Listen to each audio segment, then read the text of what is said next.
Antuanas de Saint-Exupéry. Mažasis princas. Leonui Vertui. Taisau paskyrimą. Leonui Vertui, kai jis buvo mažas berniukas. 7 skyrius. 5 dieną, ir vėl padėjau avelė, man buvo atskleista mažojo princo gyvenimo paslaptis. Staiga, tarsi būtų priėjęs prie išvados po ilgų tylių apmąstymų, jis manęs tiesiai paklausė. Jeigu avelė ėda krūmus, vadinasi ėda ir gėles? Avelė ėda viską, ką randa. Net gėles su dygliais? Taip, net gėles su dygliais. Tada kam reikalingi dygliai? Aš nežinojau. Buvau labai užsiėmęs, stengiausi atsukti variklyje užsiveržusi varžtą. Labai krimtausi, nes gedimas ėmė atrodyti labai didelis, o kadangi geriamasis vanduo beveik baigėsi, baiminausi paties blogiausio. O kam reikalingi dygliai? Mažasis princas niekada neužmirždavo ko klausęs. Buvau susinervinęs dėl varžtų ir atsakiau, kas užėjo ant liežuvio. Dygliai visiškai nereikalingi, gėlės juos išleidžia tiesiog iš pykčio. Oho. Tačiau valandėlę patylėjęs jis beveik su apmaudu atkirto. Aš netikiu tavim. Gėlės silpnos, jos naivios ir drąsinasi kaip tik išmano. Jos įsivaizduoja, kad su dygliais atrodo baisios. Aš nieko neatsakiau. Ta akimirką savo kartojau. Jei neatsuksiu šio varžto, išmušiu jį plaktuku. Mažasis princas ir vėl pertraukė mano mintis.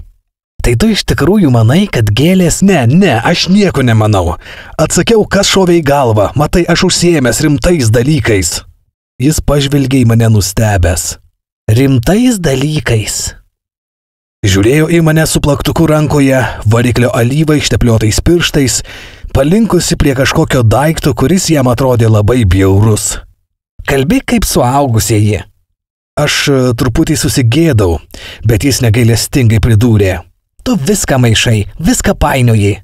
Jis iš tikrųjų smarkiai iširdo, purtė galvą ir vėjas draikė auksinės jo garbanas.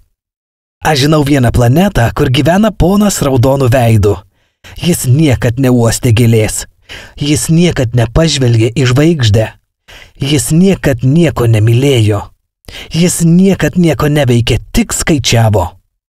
Jis kaip ir tu visą dieną kartoja, aš rimtas žmogus ir vaikšto pasipūtęs it kalakutas. Bet jis ne žmogus, jis grybas. Kas? Grybas. Mažasis princas taip supyko, kad visas išbalo. Milijonus metų gėlės augina dyglius ir milijonus metų avelės vis tiek ėda gėles. Tad argi nerimta bandyti suprasti, kodėl jos taip stengiasi išsiauginti dyglius, kurie niekam nereikalingi? Argi tau netrodo svarbus avių ir gėlių karas? Argi tai nerimčiau ir nesvarbiau už storo pono raudonų veidų aritmetiką? Ir jei aš pažįstu vienintelę gėlę pasaulyje, kuri auga tik mano planetoje ir kurią vieną rytą staiga gali sušlemšti avelė, net nesuvokdama, ką daro, argi tai nesvarbu? Jis išraudo, paskui kalbėjo toliau. Jei kažkas myli gėlę, vienintelę gėlę augančią tik vienoje iš daugybės milijonų planetų, jis jaučiasi laimingas ir jam daugiau nieko nereikia. Jis žiūri į žvaigždes ir sako, kažkurioje jų gyvena mano gėlė. Tačiau jei avelė suės gėlę, jam atrodys, kad staiga užgeso visos žvaigždės. O tu manai, kad tai nesvarbu. Jis neįstengė pasakyti nieko daugiau, nes ūmai pratrūko raudoti. Sutemo. Aš numečiau įrankius. Man jau neberūpėjo nei plaktukas, nei varžtas, nei troškulys ar mirtis. Vienoje žvaigždėje, planetoje, mano planetoje vardu Žemė, raudojo mažasis princas. Ir jį reikėjo paguosti. Paėmiau jį ant rankų, ėmiau supuoti, guodžiau jį. Tavo mylimai gėliai negresia joks pavojus. Aš nupiešiu tavo aveliai antsnukį. Aš nupiešiu tavo gėliai šarvus. Aš nežinojau, ką dar jam pasakyti. Jaučiausi tikras stuobrys. Nežinojau, kaip jį pasiekti, kaip jį pasivyti. Juk ašarų šalis tokia paslaptinga. 8 skyrius. Labai greitai išmokau geriau pažinti tą gėlę. Mažojo princo planetoje visada augo labai paprastos gėlės. Tik su viena žiedlapių eilute. Jos neužėmė daug vietos ir niekam netrukdė. Išsiskleisdavo rytą žolėje, o vakare nuvysdavo. Bet vieną dieną iš sėklos atpūstos iš nežinia kur išaugo nauja gėlė. Ir mažasis princas nenuleido akių nuo daigelio, niekiek nepanašaus į kitus daigelius. Juk tai galėjo būti nauja baobabų rūšis. Bet augalėlis greitai liovėsi stiebęsis aukštyn ir ėmė krauti žiedą.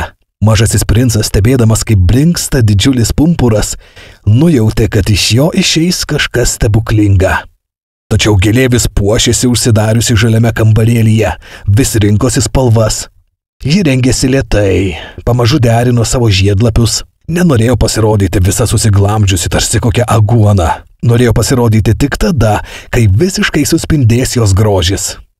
O taip, ji buvo tikra koketė. Paslaptingas pasirengimas truko dienų dienas.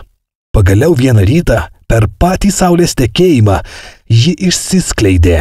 Ir toji gražuolė, kuri taip triūsė, nusižiovavo. Ach, aš dar visai neišsibudinusi. Prašau man atleisti, aš dar visa susivėlusi. Bet mažasis princas neįstengė sulaikyti susižavėjimo ir sušuko. Kokia jūs graži? Tikrai? Tyliai atitarė gėlė. Ir gimiau kartu su saule. Mažasis princas žinoma suprato, kad gėlė nelabai kukli, bet ji buvo tokia žavi. Manau, metas pusryčiauti. Netrukus pridūrė ji. Gal malonėsite pagalvoti ir apie mane? Ir mažasis princas visiškai sutrikęs susirado laistytuvą ir palaistė gėlę. Gėlė labai greitai nukamavo princą savo aikštingą tuštybę. Pavyzdžiui, vieną dieną kalbėdama apie savo 4 dyglius, ji mažajam princui tarė. Tegul ateina tigrai su savo nagais. Mano planetoje nėra tigrų, paprieštaravo mažasis princas. Be to, tigrai neėda žolės. Aš ne žolė, tyliai atsakė gėlė. Atleiskite man, aš nebijau tigrų, bet siaubingai nekenčiu skersvėjų. Ar jūs kartais neturėtumėte kokios pertvaros? Jis siaubingai bijo skersvėjų, pagalvojo princas. O augalui tai tikra nelaimė. Ši gėlė iš tiesų labai opi. Vakare uždengsite mane stikliniu gaubtu. Čia pas jūs labai šalta ir labai nepatogu. Ten, iš kur aš atvykau. Tačiau ji nebaigė sakinio. Juk ji atsirado čia kaip sėkla ir nieko negalėjo žinoti apie kitus pasaulius. Susigėdusi, kad buvo užklupta pradedanti taip naiviai meluoti, porą kartų kostelėjo, kad mažasis princas pasijustų kaltas. O pertvara? Norėjau eiti jos atnešti, bet jūs kalbėjote su manimi. Tada jis sukosėjo smarkiau, tegu jį pagraužė sąžinė. Nors mažasis princas ir nuoširdžiai pamilo gėlę, greitai ėmė ją abejoti. Į tuščius žodžius jis pažiūrėjo rimtai ir tapo labai nelaimingas. Nereikėjo jos klausyti, prisipažino jis man vieną dieną. Niekad nereikia klausyti, ką kalba gėlės. Jas tiesiog reikia žiūrėti ir mėgautis jų kvapu. Mano gėlė iškvepino visą planetą, bet aš nemokėjau ją džiaugtis. Tos kalbos apie tigrus ir nagus turėjo mane sugraudinti, bet aš tik susierzinau. Ir dar jis pripažino. Tada aš neįstengiau nieko suprasti. Turėjau ją vertinti ne pagal žodžius, o pagal darbus. Ji dovanojo man savo aromatą ir spindesį.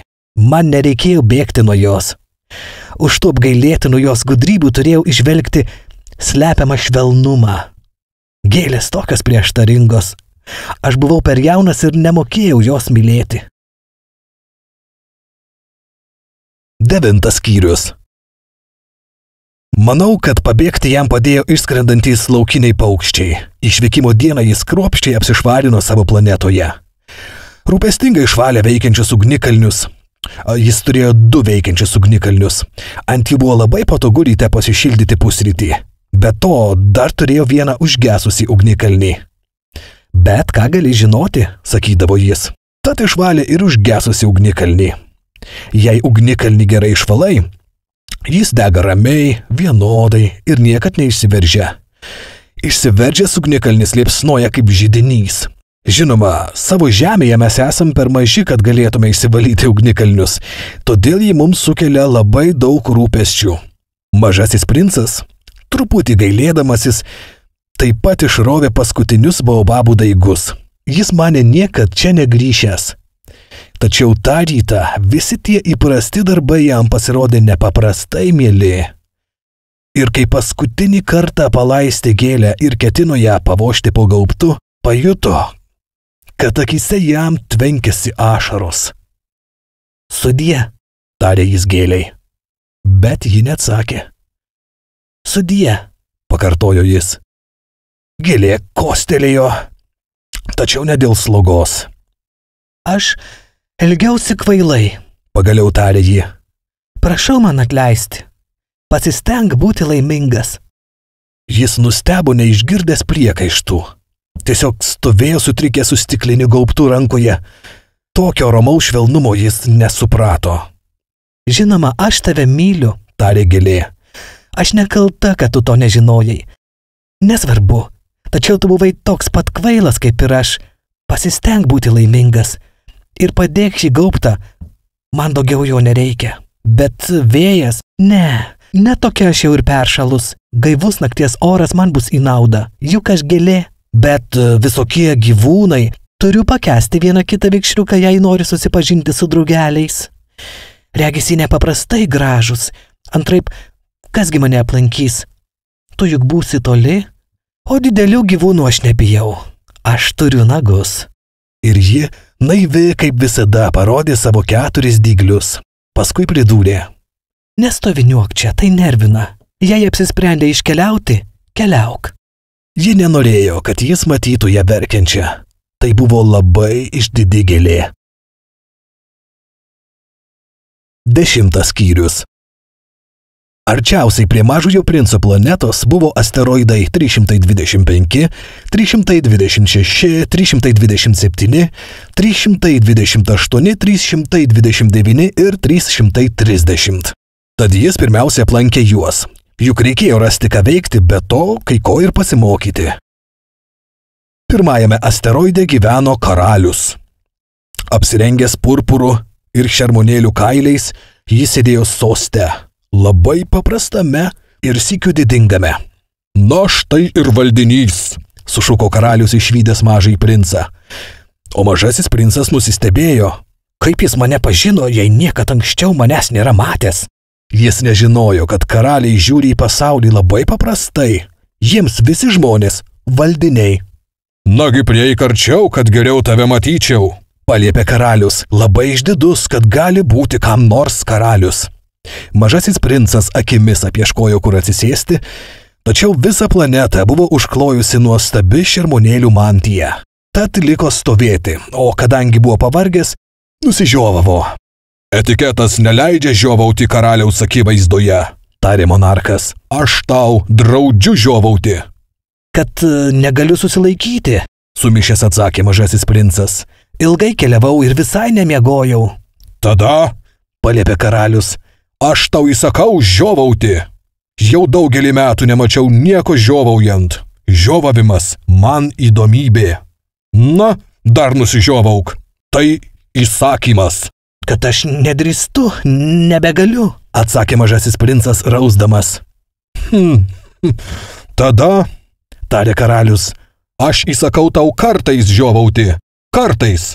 Juk karaliui svarbiausia, kad būtų gerbiamas jo autoritetas. Jis nepakentė neklusnumo. Jis buvo absoliutus monarchas. Tačiau labai geras, todėl duodavo protingus įsakymus. Jei aš įsakyčiau, mėgdavo jis kartoti, jei aš įsakyčiau kokiam nors generolui pavirsti jūros paukščiu ir jei generolas nepaklustų, būčiau kaltas aš, o ne generolas. Ar aš galiu atsisėsti? Nedrąsiai paklausė Mažasis princas. Aš tau įsakau sėstis, atsakė karalius ir patraukė vieną šermonėlių mantijos skverną. Tačiau Mažasis princas nesiliovė stebėjęsis. Planeta juk tokia maža. Kamgi karalius viešpatauja? Jūsų didenybė, tarė jis. Prašau man atleisti, bet noriu jūsų paklausti. Aš tau įsakau manęs paklausti, greitai atšovė karalius. Jūsų didenybė, kam jūs viešpataujate? Viskam. Labai paprastai atsakė karalius. Viskam? Karalius santūriu mostu parodė į savo planetą, į kitas planetas ir žvaigždes. Viskam? Paklausė mažasis princas. Viskam, atsakė karalius. Mat jis buvo ne tik absoliutus monarchas, bet ir viso pasaulio valdovas. Tai jums paklūsta ir žvaigždės? Žinoma, atsakė karalius. Jos paklūsta akimirksniu, aš nepakenčiu nepaklusnumo. Mažai princą tokia galia tiesiog pakerėjo. Jei jis būtų toks galingas, grožėtųsi saulėlydžiu ne 44 kartus per dieną, o 72, gal net 100 ar 200 kartų, ir jam net nereikėtų stumdyti iš vienos vietos į kitą savo kėdės. Ta akimirką prisiminus savo paliktą mažąją planetą, jam sugrudo širdis. Todėl sukaupęs drąsą paprašė karalių malonės. Aš norėčiau pažiūrėti į saulėlydį, suteikite man malonumą, įsakykite saulei leistis. Jeigu aš įsakysiu kokiam generolui skraidyti nuo vieno žiedo prie kito kaip drugeliui, ar parašyti tragediją, ar pasiversti jūros paukščiu, ir jeigu generolas neįvykdys mano įsakymo, tada katras iš mūdviejų bus kaltas, jis ar aš? Jūs, tvirtai atsakė princas. Teisybė, pritarė jam karalius. Kiekvieną reikia prašyti to, ką jis gali duoti. Valdžia pirmiausia turi būti protinga. Jei įsakysi savo liaudžiai pulti į jūrą, ji sukels revoliuciją. Aš turiu teisę reikalauti klusnumo, nes mano įsakymai protingi. O kaip mano saulėlydis? Prisiminė mažasis princas, kuris niekad nepamirždavo, ko klausęs. Tu gausi savo saulėlydį, aš pareikalausiu jo. Tačiau remdamasis valdymo mokslo principais, palauksiu palankių sąlygų. O kada tai bus? Pasiteiravo mažasis princas. Numykė karalius, žiūrėdamas į didžiulį kalendorių. Tai bus apie šį vakarą saulė leisis be 20 minučių 8. Ir tu įsitikinsi, kaip tiksliai vykdomi mano įsakymai. Mažasis princas nusižiovavo. Jam buvo gaila praleisto saulėlydžio, bet to ėmė darytis truputį nuobodu. Aš čia daugiau neturiu ką veikti, tarė jis karaliui. Keliausiu toliau. Pasilik, paprašė karalius, kuris labai didžiavosi turėdamas valdinį. Pasilik, aš paskirsiu tave ministru. Kieno ministru? Na, teisingumo. Bet čia nėra ko teisti. To mes nežinome, atsakė karalius. Aš dar neapėjau visos savo karalystės. Esu labai senas, vaikščiodamas nuvargstu, o karietai čia nėra vietos. Užtat aš ją jau apžiūrėjau, tarė mažasis princas, pasilenkęs ir pažvelgęs dar į kitą planetos pusę. Ten irgi nieko nėra. Tada tu teisi pats save, pasakė karalius. Tai kur kas sunkiau. Daug sunkiau teisti save, nei teisti kitus. Jeigu tau pavyks teisingai nuteisti save, vadinasi, tu iš tikrųjų labai išmintingas. Aš, tarė mažasis princas, galiu teisti save bet kur, man nebūtina čia gyventi. Numykė karalius. Man regis, kažkur mano planetoje gyvena žiurkė. Girdžiu, kaip ji nakčia skrebena.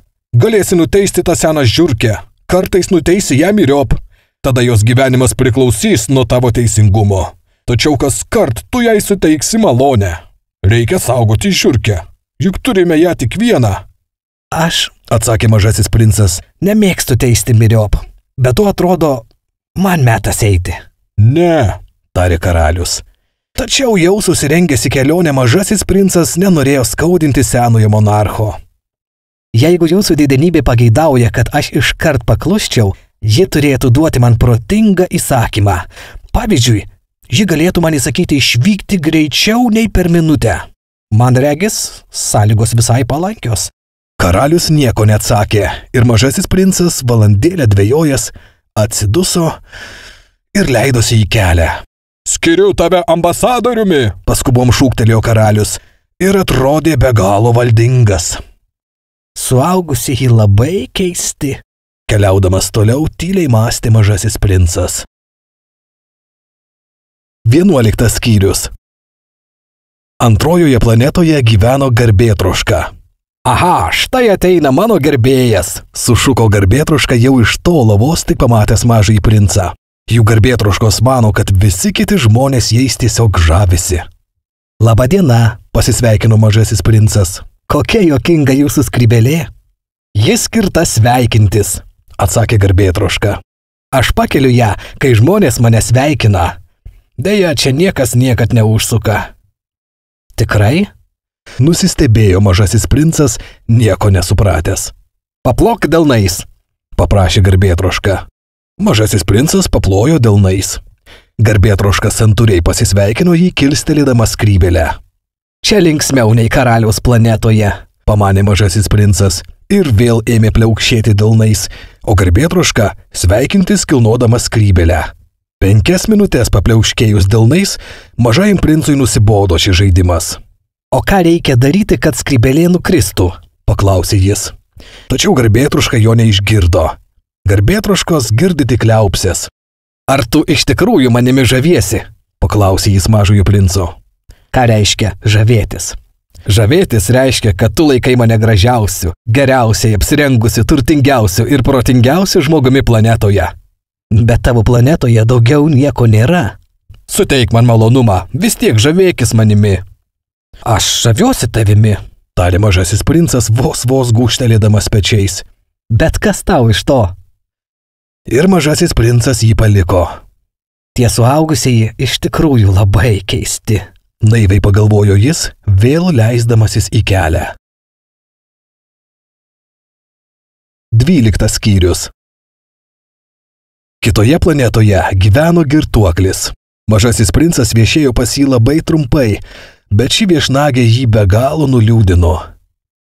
Ką tu čia veiki? Paklausė jis girtuoklio, kurį išvydo sėdinti prieš ištisą virtinę butelių, tuščių ir pilnų. Geriu, niūriai atsakė girtuoklis. Kodėl tu geri? Paklausė mažasis princas. Kad užmirščiau, atsakė girtuoklis. Ką užmirštum? Paklausė mažasis princas, kuriam jau buvo labai gaila. Kad užmirščiau, jog man gėda, prisipažino girtuoklis, nuleisdamas galvą. Ko gėda? Pasiteiravo mažasis princas, kuris norėjo jam padėti. Gėda gerti, nukirto girtuoklis ir galutinai nutilo. Ir suglumęs mažasis princas jį paliko. Suaugusieji iš tikrųjų labai keisti. Tyliai mąstė jis keliaudamas toliau. 13 skyrius. 4 planeta priklausė verslininkui. Jis buvo taip užsiėmęs, kad priėjus mažajam princui net nepakėlė galvos. Labadiena, pasisveikino mažasis princas. Jūsų cigaretė užgesusi. 3 ir 2, 5, 5 ir 7, 12, 12 ir 3, 15, 15 ir 7, 22, 22 ir 6, 28, neturiu kada juos užsidegti. 26 ir 5, 31, ok, taigi iš viso 501 622 731. 500 milijonų ko? Kaip? Tu dar čia. 501 milijonas, neprisimenu, turiu tiek darbo. Aš rimtas žmogus, neleidžiu laiko plepalams. 2 ir 5, 7. 501 milijonas ko? Pakartojo mažasis princas, kuris niekada gyvenime nepamirždavo, ko klausęs. Verslininkas pakėlė galvą. Jau 54 metus gyvenu šioje planetoje ir buvau sutrukdytas tik 3 kartus. Pirmą kartą prieš 22 metus pas mane dievažinišku atsirado karkvabalis. Jis kėlė siaubingą triukšmą ir tada aš padariau 4 sudėties klaidas. Antrą kartą prieš 11 metų mane buvo ištikęs reumato priepuolis. Aš mažai mankštinuosi, neturiu kada tinginiauti, aš rimtas žmogus. 3 kartą, štai dabar. Regis sakiau, 501 milijonas. Milijonas ko? Pagaliau supratęs, kad mažylis net stos nuo jo, verslininkas atsakė. Milijonas tų daikčiukų, kuriuos mes kartais matome danguje. Musių? Ne musių, mažų spindinčių daikčiukų. Bičių? Ne bičių, mažų sidabrinių daikčiukų žadinančių dykaduonėms svajones. Bet aš rimtas žmogus, aš neturiu kada tuščiai svajoti. Žvaigždžių? Na taip, žvaigždžių. O ką tu veiki su tais 500 milijonų žvaigždžių? 501 631. Aš rimtas žmogus, mėgstu tikslumą. Ir ką tu veiki su tomis žvaigždėmis? Ką aš veikiu su jomis? Taip. Nieko, aš jas turiu. Tu turi žvaigždes? Taip. Bet aš jau mačiau karalių, kuris... Karaliai nieko neturi. Jie tik kam nors viešpatauja. Tai visai kas kita. O kas tau iš to, kad turi žvaigždes? Esu turtingas. O kas tau iš to, kad esi turtingas? Galiu nusipirkti kitų žvaigždžių, jeigu kas nors jų atranda. Šitas vyras, tyliai pagalvoja mažasis princas, samprotauja beveik kaip tas mano girtuoklis. tačiau klausinėjo toliau. Kaip galima turėti žvaigždes? O jos kieno? Suirzęs atsikirto verslininkas. Nežinau niekieno. Vadinasi, jos mano, nes aš pirmas pagalvojau apie jas. Ir to užtenka? Žinoma, kai randi deimantą, kuris niekam nepriklauso, jis tavo. Kai atrandi salą, kuri niekam nepriklauso, ji tavo. Kai tau pirmam kyla kokia nors idėja, tu ją užpatentuoji ir ji tavo. O aš turiu žvaigždes, nes niekam prieš mane nebuvo šovusi mintis jas turėti. Čia tai teisybė, sutiko mažasis princas. Ir ką tu su jomis veiki? Valdau, skaičiuoju ir perskaičiuoju jas, paaiškino verslininkas. Tai nelengva, bet aš rimtas žmogus. Mažasis princas dar nebuvo patenkintas. Jeigu aš turiu šaliką, galiu apsivinioti juo kaklą ir pasiimti kur noriu. Jei turiu gėlę, galiu ją nuskinti ir nusinešti. Bet tu negali nusiskinti žvaigždžių. Ne, bet galiu jas padėti į banką. O ką tai reiškia? Tai reiškia, kad aš parašau popieriuje, kiek turiu žvaigždžių. Tada tą popierių padedu į stalčių ir užrakinu. Ir viskas? Bet to užtenka. Įdomu, pagalvojo mažasis princas. Gana poetiška, bet nelabai rimta. Mažasis princas apie rimtus dalykus turėjo savo nuomonę, kuri labai skyrėsi nuo suaugusių nuomonės. Aš turiu gėlę, tarė jis. Ir kasdien ją laistau. Aš turiu 3 ugnikalnius, kuriuos valau kiekvieną savaitę. Taip pat išvalau ir užgesusi ugnikalnį, juk niekad nežinai, kas gali atsitikti. Mano ugnikalniams ir gėliai naudinga, kad aš juos turiu. O žvaigždėms iš tavęs jokios naudos. Verslininkas prasižiojo, bet neturėjo ką atsakyti ir mažasis princas jį paliko. Tie suaugusieji tikrai labai savotiški, tyliai mąstė jis, keliaudamas savo keliu. 14 skyrius. 5 planeta buvo labai įdomi, nes visų mažiausia. Joje užteko vietos tik žibintui ir žibintininkui. Mažasis princas niekaip neįstengė suprasti, kam reikalinga žibintas ir žibintininkas kažkur danguje planetoje, kurioje nėra nei namų, nei gyventojų. Tačiau jis tyliai pagalvojo. Galbūt šis žmogus juokingas, bet netoks juokingas kaip karalius, garbėtroška, verslininkas ir girtuoklis. Jo darbas bent jau turi prasmę. Kai jis uždega savo žibintą, tarsi gimsta dar viena žvaigždė ar gėlė. O kai žibintą užgesina, ta žvaigždė ar gėlė užmigdo. Jo darbas labai gražus. Ir tikrai naudingas, nes gražus. Nusileidęs ant šios planetos, jis pagarbiai pasisveikino su žibintininku. Labadiena, kodėl tu dabar užgesinai savo žibintą? Toks nurodymas, atsakė žibintininkas. Labas rytas. O kas yra nurodymas? Nurodymas gesinti žibintą. Labas vakaras. Ir vėl uždegė žibintą. Kodėl tu jį vėl uždegiai? Toks nurodymas, atsakė žibintininkas. Nieko nesuprantu, tarė mažasis princas. Nėra čia ko suprasti, pasakė žibintininkas. Nurodymas yra nurodymas. Labas rytas. Ir vėl užgesino žibintą. Paskui raudona languota nosinė nusišluostė prakaitą nuo kaktos. Mano darbas siaubingas. Kadaise jis turėjo prasmę. Gesindavau žibintą ryte ir uždegdavau vakare. Dalį dienos ilsėdavausi, o dalį nakties miegodavau. O paskui nurodymas pasikeitė?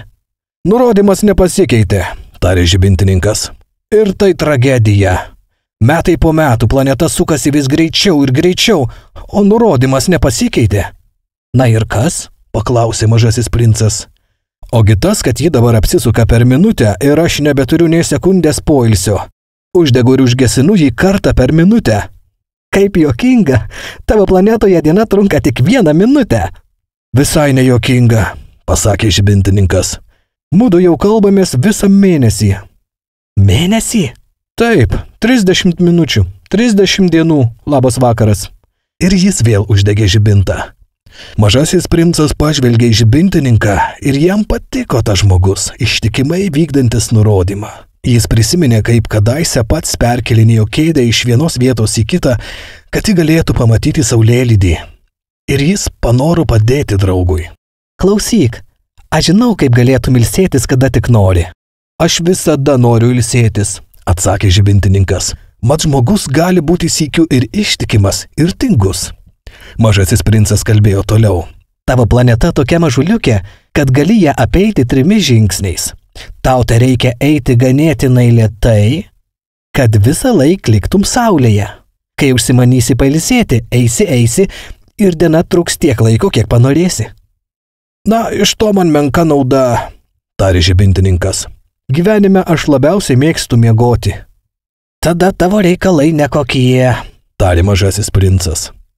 Nekokie, pritarė jam žibintininkas. Labas rytas. Ir užgesino žibintą.